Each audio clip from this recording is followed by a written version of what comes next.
Salutare băieți! Merge, da, merge. Salutare băieți! Ce sunt Dănuț și astăzi să facem un nou videoclip.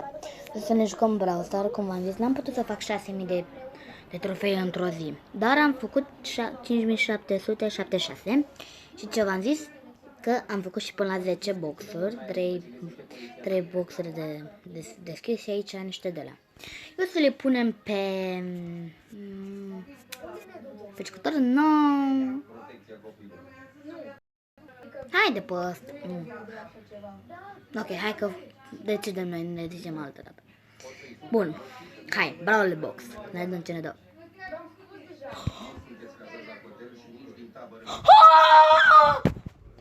Oh my god!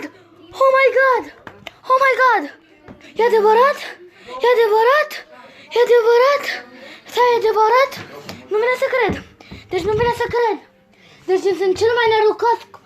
Deci sunt cel mai norocos. Deci stați puțin că nu vine să cred.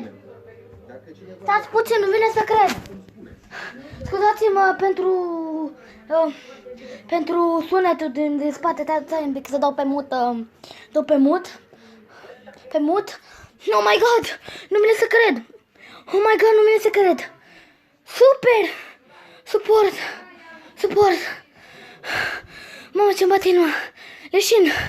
Oh my god! Stați puțin. Mă nec. Stați puțin să dau webcam-ul să mă vedeți. Oh my god, o secundă. O secundă, dar o secundă să dau și eu webcam-ul să mă vedeți. Oh my god. Oh my god. Nu vine să cred. Nu vine să cred.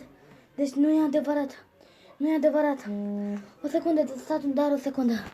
O secundă. Oh my god.